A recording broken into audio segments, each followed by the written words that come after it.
today I'll do a little recap episode and fit in some Absolutist philosophy, and he's just not that into you.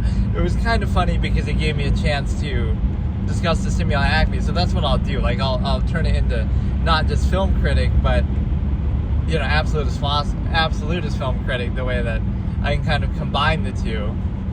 Right, so, like, let me think. Like, a scene from The Matrix describes false inherent contrivance response pretty well. Like, where even though, you know, like, let's look at it through society's lens. That's really what fiction is about, but we can't say it directly, otherwise, oh no, we'll be censored or it'll trigger people's cognitive dissonance. So the scene goes something like, you know, for now, these people, even though they're basically, I'll say it the way I would say it, even though these people are victims of contrivance and they've been indoctrinated and trained into a society that, you know, controls them, they would still be our enemy because they would defend it because they're so used to it, they're so ingrained in it and dependent on it. That's basically how he says it, right? He might be talking about the Matrix, but obviously here we're talking about society, like, and any particular society too, if you want to point to, like, governments. But, you know, like, if you tried to free people from World War II Germany, they would defend it at the time, and, you know, whatever. Or China right now, they would defend it because they either don't know any better, or not even that you're trying to free them of it for some specific thing, like, oh, you're doing it to try to get them to be part of your side or your government, right? The whole objective nature of absolutist philosophy would be something different. It would be like, if you just made people fully aware of the nature of the process that they're part of, then they would no longer be a part of it, or at least not in a universal, uniform sense where everybody does it mindlessly and blindly like that, right? Where it's a mass number of people doing all the same thing. And the other side of that is the simple fact that, you know, it's basically just that same interpretation, right? So we'll look at it through the lens of what it really means, not, oh, some fictional thing. Let's analyze it on a fictional level of, like, this is what I'll bring to it. It's not like, oh, what does it mean in terms of the story, or, oh, is this character more powerful than another, or, oh, what did this mean as far, you know, as far as the story. No, let's look at it like, what does it mean as far as real life and society, whether it was intended by the story or not, which typically you could say that is intended by the story, because that's the whole point of fiction, is to express something about real life. But there's one of two ways that you can take it, right? The opposite interpretation concept that I talk about. You can take it, like, to reinforce society, like, oh, we're doing this to show, like, these are the conflicts that people have in society, and here's how you can deal with them and reinforce them and overcompensate for them. Or you could look at, this is observing, revealing the objective nature of reality and how society is a construct and contrivance. And so, in other words, you can reveal the nature of contrivance, or you can try to reinforce the nature of contrivance. So if you try to reveal it, what happens is you would sort of invalidate it in a way that, you know, oh, so this is just artificial, and so maybe we shouldn't do it, or maybe we shouldn't take it so seriously, or maybe you might do something different, right? Kind of frees you of that uniform state that you're forced into and made to treat like it's absolute. Right, so that you often see with love and the stimuli acme, like, oh, you have to be with only one person, and that's the absolute one-size-fits-all. Not saying there's even anything wrong with that specifically, but it's more the opposite, that it's not a uniform one-size, everybody wants that, everybody wants it the same way. There's no such thing as that, right? But you pose a false absolute to appeal to people's ego. But what it really means is, it's society's incentive to socially engineer that and control you into that. So, yeah, this is what I'll try to bring to the format. I'll try to not so much analyze it in terms of the story and telling itself, but in terms of how does it apply to real life and society, and what is it actually doing that way. And so again, that Matrix line, let's just look at for a second. It means that this kind of shows you the concept of objectivity too. It's like, it's not about me or myself or, you know, some specific person. It's about the idea itself. Like, let's look at the idea, and the idea is objective, and anybody can consider it. And even if you disagree with the interpretation, it doesn't matter, right? I'm just using that as a way then to make this observation, whether it was intended or not. Because either way, again, either it's a reaction or a reflection, meaning, you know, somebody writes some love story, and either it's their reaction to contrivance, trying to reinforce it or something, treat it as absolute, struggling with it themselves.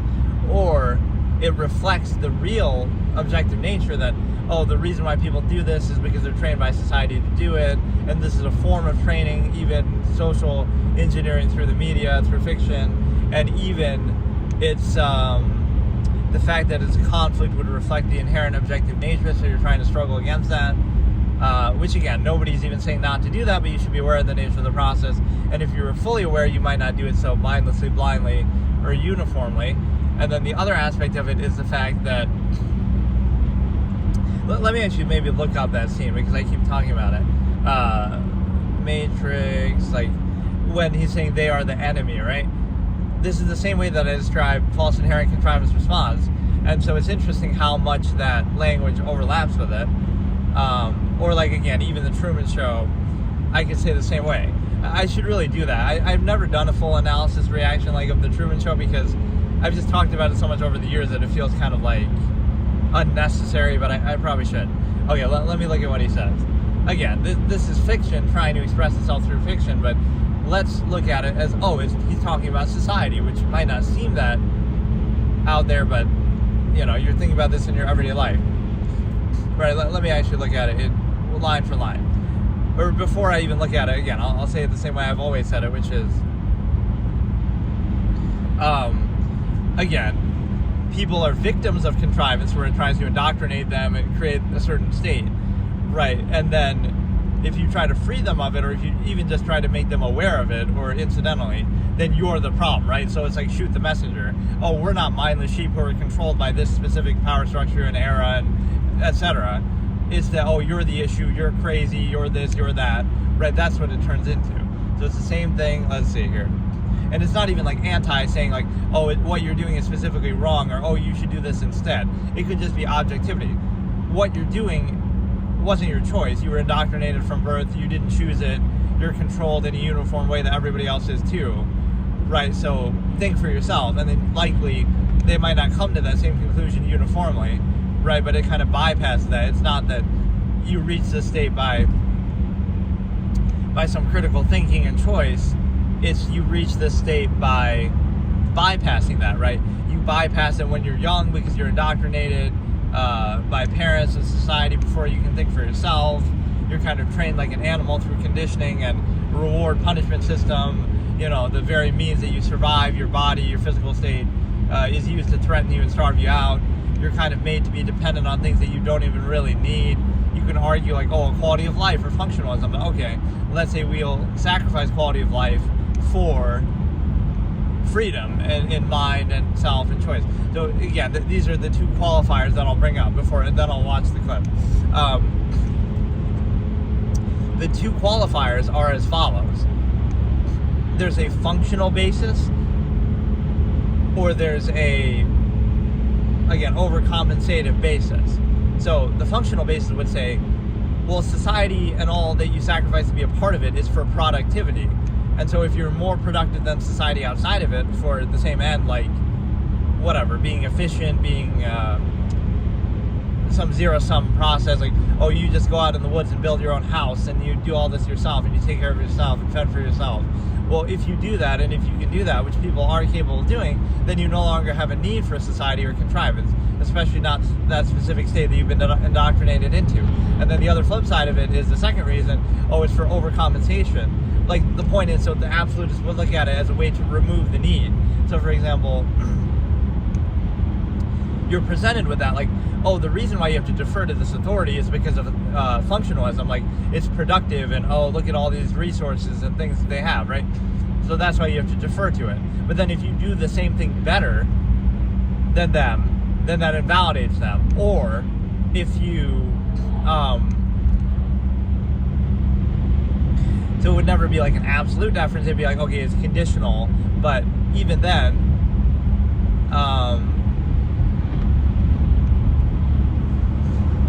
you could do it better than them, therefore that invalidates the process. But there's another part of it, is that if you you do it better, or you basically,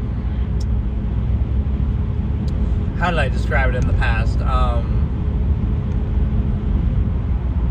You have this empirical authority, right? You defer to it as a false absolute, but then you look at it like you can do the same thing better, or again, the only this is the way I said it.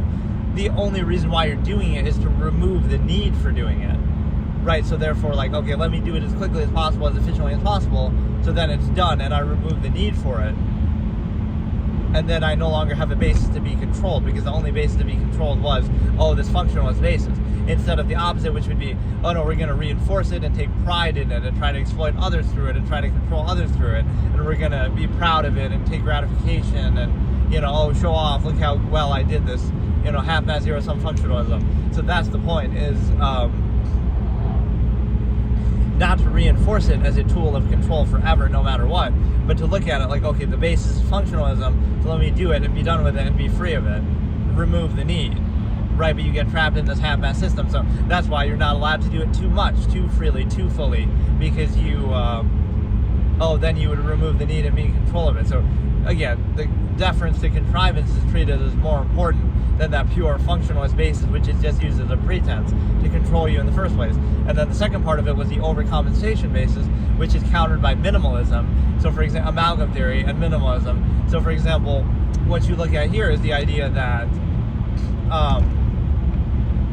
if the base of society and control and how you're inhibited is based on, well, it's relative comforts and zero-sum means and overcompensation and, oh, look, you should be grateful for all these things that society gives you and, technology.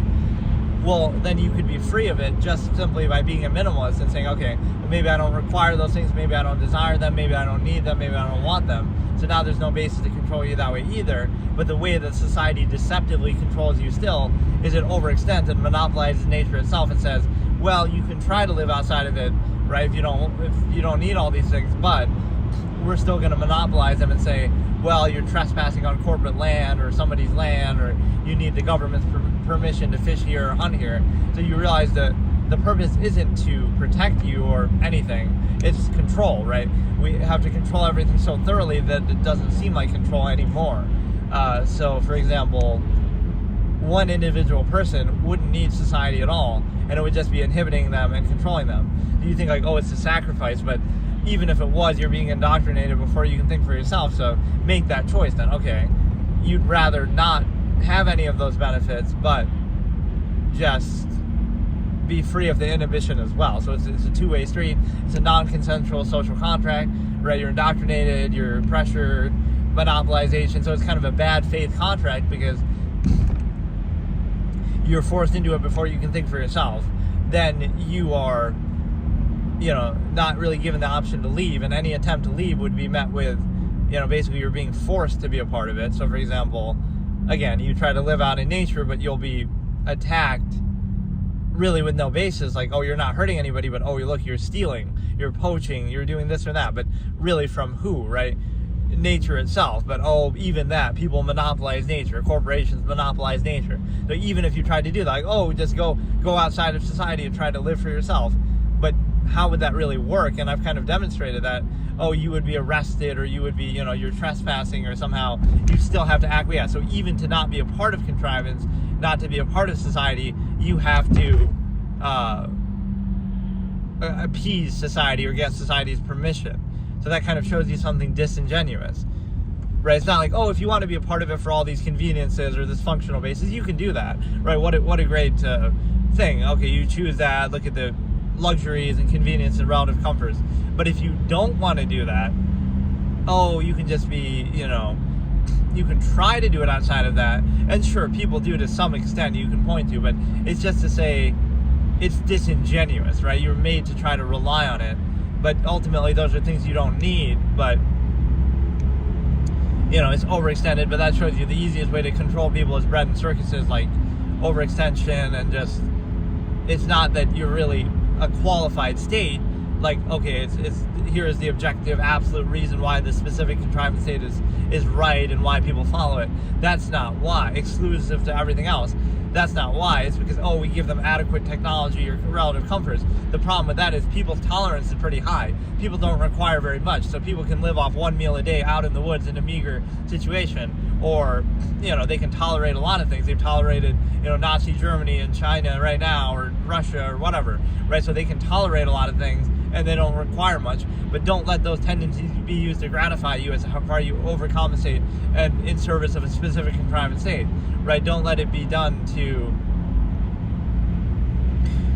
used as a tool to control you and reinforce a specific contrived state, like, oh, your ability to tolerate something or overcompensate for something, or, you know, deal with something that might seem good in your favor, but then, oh, you're using it as a way to reinforce a corrupt government or corporations or whatever, right? Like, oh, you're using it as a way to do that, even though, right, if, like, that would be the tolerance factor. Like, oh, you can tolerate anything. Okay, then go live out in the woods and tolerate it and be free, instead of, oh, you're tolerating it in a way that reinforces the contrived state, a specific contrived state. So that's the difference, is like, you can tolerate anything, but why would you do it in the name of some specific thing, some structure? And if you do, then you're kind of doing it a favor, doing it a service, right? Oh, you could tolerate this current government, so why not tolerate Nazi Germany, or why not tolerate, you know, communist China, or you can tolerate Russia, Soviet Russia, right? Oh, that would be more impressive because you have more to tolerate and more to overcome, right? If you take some gratification in doing that.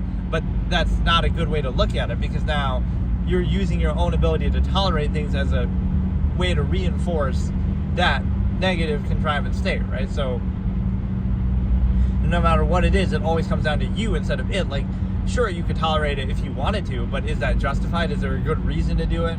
And that's the bread and circuses argument that shows you a collective mass of people really has no credibility, right? The reason why you're living in the society you're living in right now, no matter which society it is, really, it's only because of the relative comforts and bread and circuses and overcompensations. There really is no sound reason, right? If you take those things away, now you would revolt. Or if you had those things in a different society, maybe to a greater degree, you would go along with that. So you really don't have any credibility at all. So let's look at this here. I'm going to look at, okay, the Matrix is a system, Neo. This is obviously the scene where he explains that, so I'll kind of talk through it and analogize it to my false inherent contrivance response. And like, social interaction is a good thing here too, because it shows you like what I'm doing now, or how you can think objectively or write or whatever, would be different than social interaction is reduced to a lowest common denominator. You're kind of inhibited, right, in a certain way. So it's not the same thing, right? You can't be objective with that. I'm watching it at like 0.25 speed, so I didn't really even talk about he's just not that into you, but whatever, I'll do that in a minute here. I just was kind of, the Matrix is a system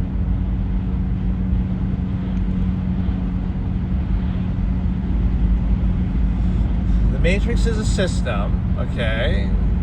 That system, okay, I gotta maybe watch it. That system is our enemy.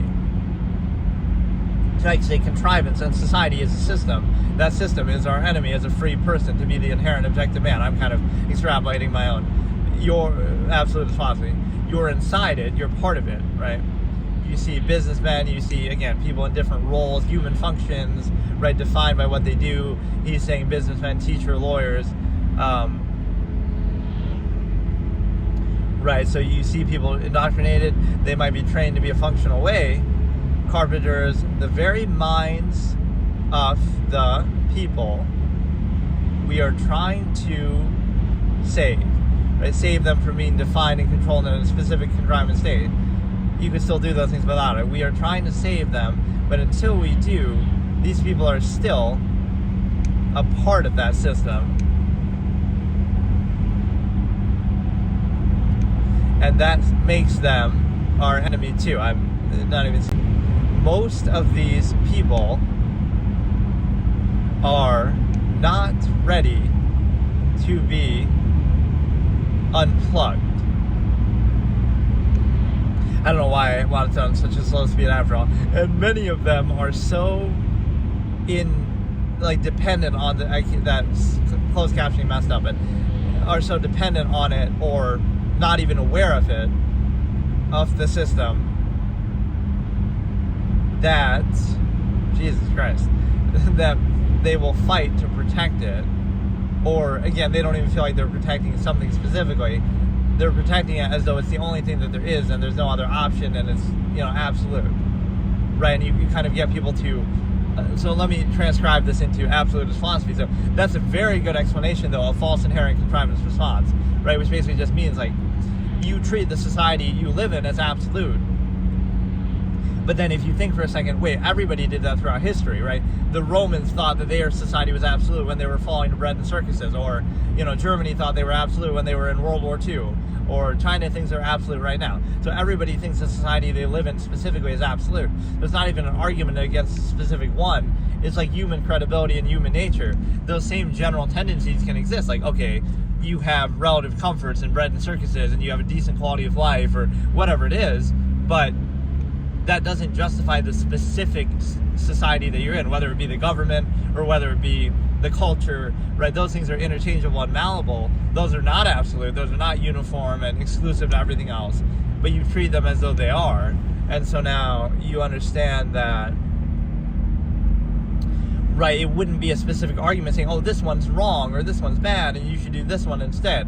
It's more that this one has flaws, just like every other one has flaws, and it should be held constantly accountable and not just taken as an absolute and for granted. So you should always be questioning that and thinking about that and kind of analyzing that. And so you would never be at peace, kind of like what I'm doing now, right? You would have this cognitive dissonance or whatever. You would always be thinking and objectively observing and analyzing. You would never be at peace and really happy or content with it, because you realize, okay, it's nothing more than a construct to control you, and you can overcompensate within that construct, but then the act of doing that also reinforces that construct. So, right, that self-awareness would be present. And so, again, what he's basically saying, let me try to say it in absolutist philosophy again. We are in a contrivance state, society, right? And the reason why is because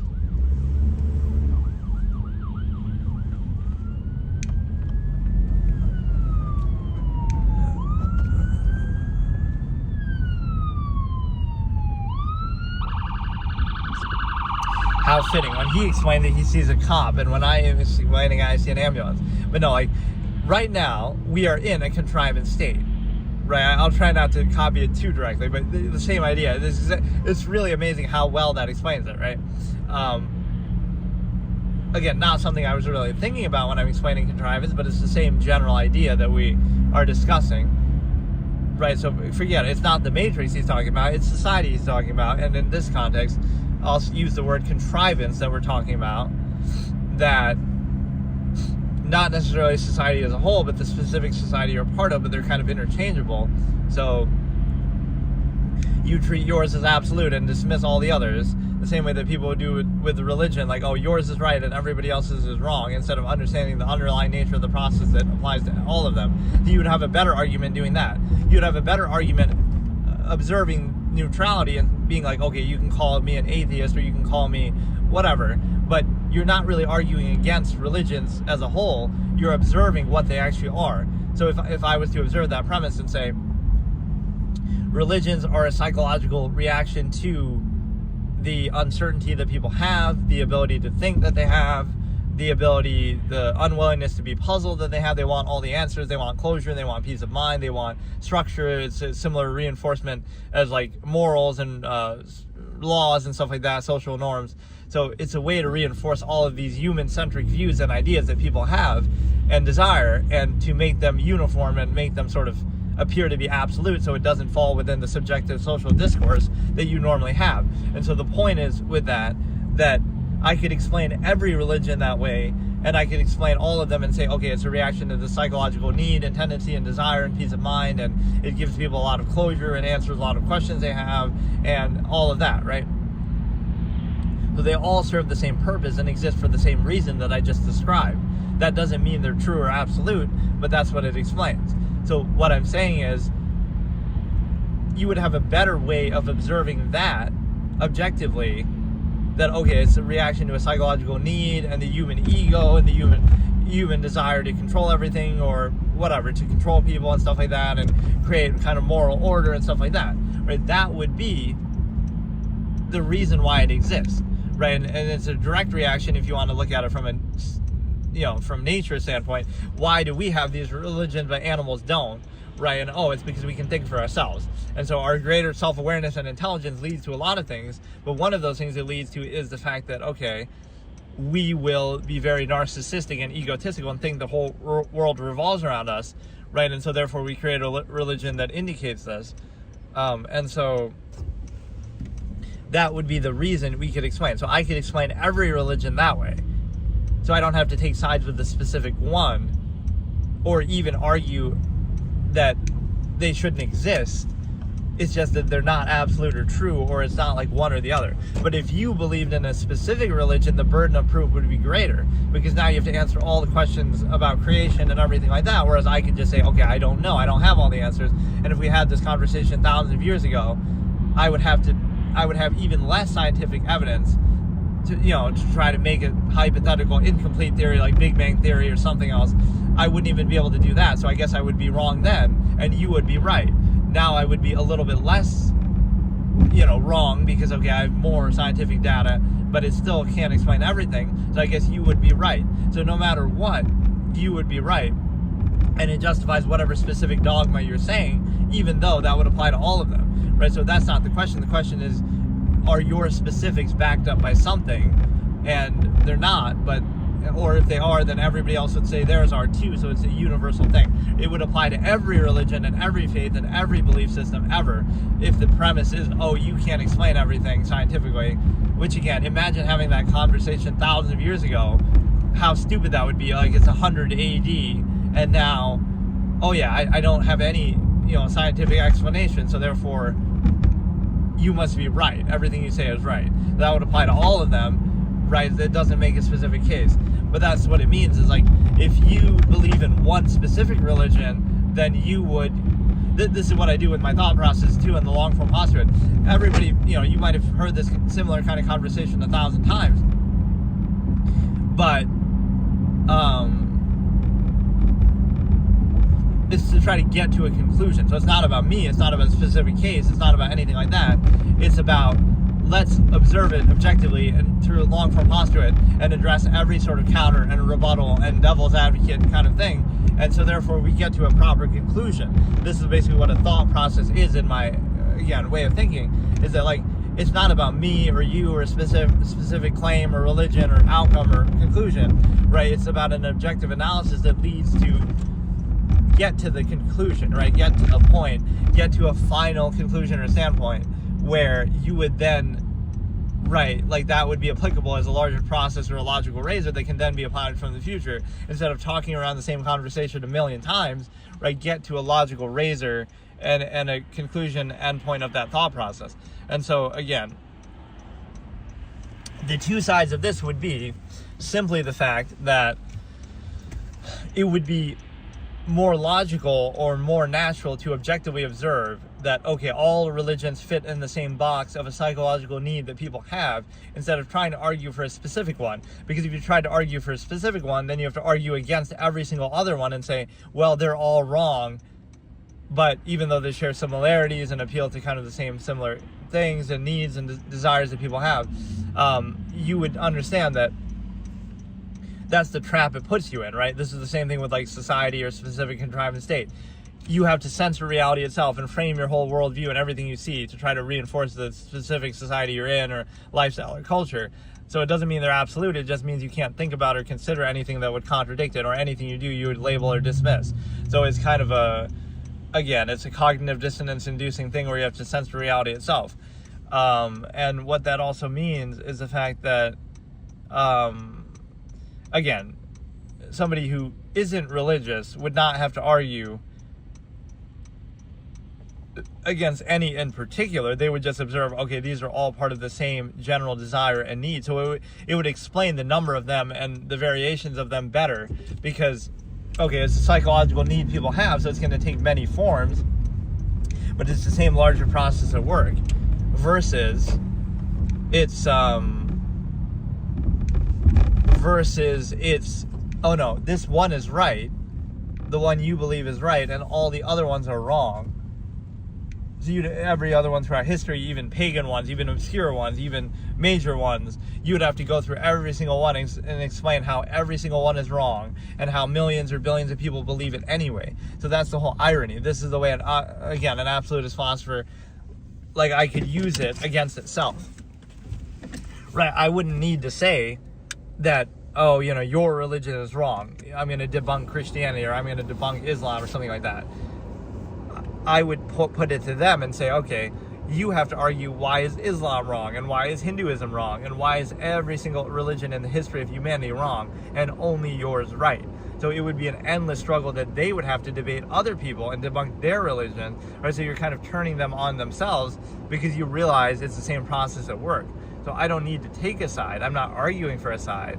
I'm just being objective and neutral, and I'm not telling anyone what to do or even what not to do. But it's holding it accountable to say, okay, now you turn them on themselves and say, you would have to debunk and disprove and diminish every other religion in existence and say that yours is right and everyone else's is wrong, even though they operate by the same general process, right? Whereas, again, being objective, you wouldn't have to do that, because you're not taking a side.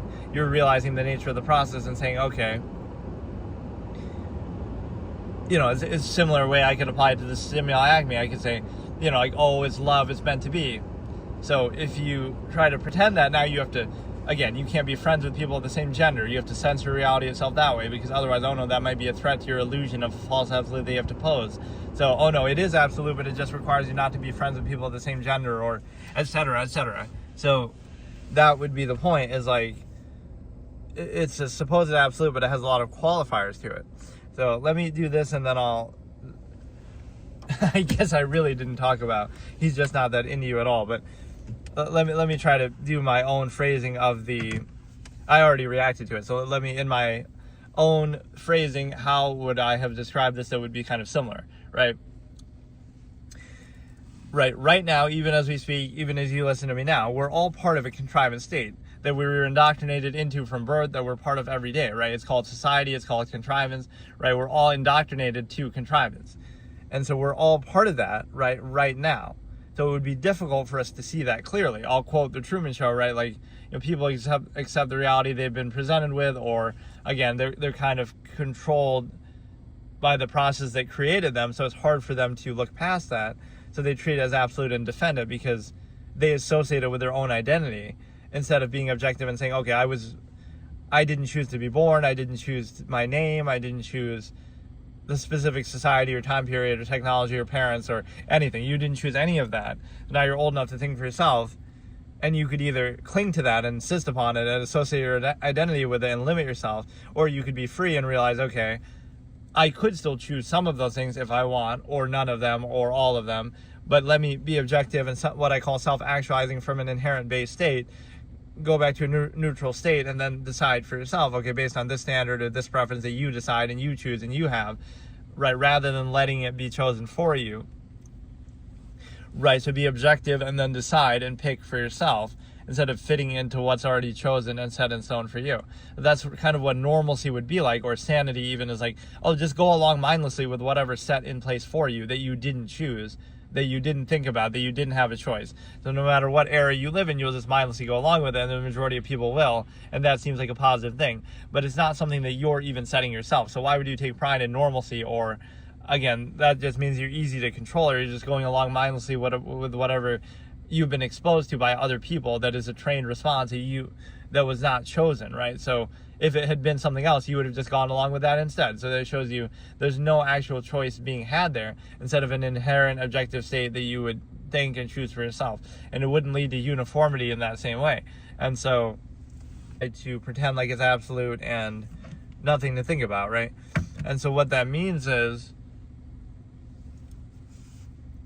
right, everybody, as you go through your everyday life, is a victim of contrivance. They're victims of contrivance. They've been indoctrinated into it from birth, right? Without having any choice, without having any say, by their parents, by society. You're constantly being indoctrinated, reinforced. Even the very conversation of doing this would be met with some contrivance response that, oh, it would be dismissed or criticized or used as a way to kind of reinforce the false absolute contrivance state. So the point is, it's pointless to have that discussion or try to make people aware, because they're going to defend it or cling to it. So again, they're victims of contrivance who are going to defend the contrivance because they either don't see it at all as that, they just treat it as default, absolute, nothing else can exist, everything else is dismissed, right? They have to create this closed structure contrivance where they censor reality itself and dismiss and discredit everything else in existence. and only their one-size-fits-all way of life that they've been indoctrinated into that they didn't even choose is the right way, right? They have to label and discredit and constantly censor and struggle against everything else to dismiss it, to be at peace with their own limited contrived state. So overcompensate and distraction and so forth, right? Social engineering, reinforcement. That's what social interaction serves as, is a way to kind of cope with that cognitive dissonance and try to serve as anti-thought and reinforce it no matter what. So that could apply to any state. So put a person in a state by force when they're young without any choice, and then they'll reinforce it themselves when they're old enough to think for themselves. You train them to basically train themselves. So, right, you associate it with their identity so deeply that people don't want to acknowledge that, oh, they've been a victim of contrivance, so they would defend it and act like, oh no, it's their choice, it's what they want, it's who they are. They associate their identity with it. And so basically, it's a situation where it doesn't point to any specific thing. That should be the unconditional, objective, neutral position or reality that you should realize, is that should give being objective credibility, because you don't want anything from it. It even would be negative because people would come after you and act, defend themselves and attack you for being objective, because it makes them question their own existence. So it doesn't benefit you. It even will make you a target of other people, again, like shoot the messenger. It doesn't lead to a specific outcome or conclusion like, oh, you, as a result of this, you should do this exact thing, or you should, no, it would be not. So it's not about the self. It's not about you as the person observing this. You're an unwilling, unwitting vessel, or you're only doing it, unfortunately, because other people don't do it, and so you're using the mind to its potential or objective observation, whereas other people do not, and they actively undermine it. So it's not about you. You just happen to be a vessel doing it. You don't want anything from it. It wouldn't benefit you. It wouldn't make a specific case for a specific lifestyle or specific thing. It would simply be that you observe objectively the nature of contrivance, and then you likely, you would decide for yourself. Every individual would decide for themselves, but it would likely not be a uniform specific state like what you're in right now, uniformly, mindlessly accepted as an absolute, right, with hundreds of millions of people or billions of people going along with, a certain kind of thing. It wouldn't be that simple. It would be more variable, right? People might decide to live in the woods. People might decide to do various things. It would not be a one-size-fits-all uniform state. So you're not arguing for anything, and you're not even arguing against anything. You're simply saying that qualify it first, right? This is an expression I had, qualify it first. Whatever state you're in, whatever area you're in, whatever lifestyle, whatever, it doesn't matter. Think about it fully, objectively, completely, all the time. Be self-aware, hold it accountable. And then if you decide to stick with it, fine. But you realize part of the contrivance state is the necessity to not think about it, to actively dumb down thinking, to drink and smoke or use drugs or substances, dumb yourself down, and to distract yourself, polyfavoritism, entertainment, escapism, and to be constantly socially counter thought through social contrivance, anti-thought, and undermine it at every turn, and condemn thought, and use drugs and prescriptions and all these things to distract and undermine thought that are necessary. So because that's necessary, it would reinforce any state then that you're in, because that makes up the framework of you're not addressing something and coming to a conclusion, you're bypassing that. You're saying, well, you could accept anything then if you just actively create the structure of constantly not thinking about it, constantly socially reinforcing it, constantly, being indoctrinated to it, accountable to it, reinforcement, bypassing critical thinking, dumbing your senses down. With that framework, sure, you could reinforce your current state or almost any state, right? Because you're not choosing it and it's not a result of thought and reason. And right, so you're not qualifying it, you're simply bypassing and reacting to it. So again, we're all victims of contrivance. We've been all influenced by it. Doesn't mean it's good, doesn't mean it's bad. It means you've all been exposed to it. So we could relate to one another in our shared experiences to things we didn't choose and associate our identity with it and dignity insist upon it. Or we could be aware of it and now we choose for ourselves, self-actualize from an inherent base state, define your own measure, standard, what you value, what you want, certain criteria, right? And then who knows, it might lead to the exact same situation you're in right now, but it's highly unlikely because you were looking at the variable nature of the human mind, the infinite objective mind, right? Self-actualization, we're looking at it's very unlikely it would lead to that uniform state, but you pretend to desire it as necessary, as absolute, false, absolute default. right? So you skip a generation, you don't have children, you don't preserve the stimuli acme, and you can choose for yourself, instead of this, oh, we're like forced into it or pressured into it, but only because the previous generation chose it or created it. Well, didn't really choose it either, but created it and reinforced it mindlessly. So that's what the absolutist generation would do if there was such a thing. You would not preserve the stimuli acme and then decide for yourself that everything is deliberate and allow people to do the same when they're children and so forth. So you would sacrifice the raw number of people for a more deliberate, self-aware, more full existence, right? You would sacrifice the quantity of life for the not even quality, but like for the fullness of thought and experience. Like everybody who lives is going to be able to be fully free in their mind and decide for themselves what to do. Otherwise, don't bother. But people are half-ass hedonists, can't control themselves, right? They don't vouch for the state. They're not credible.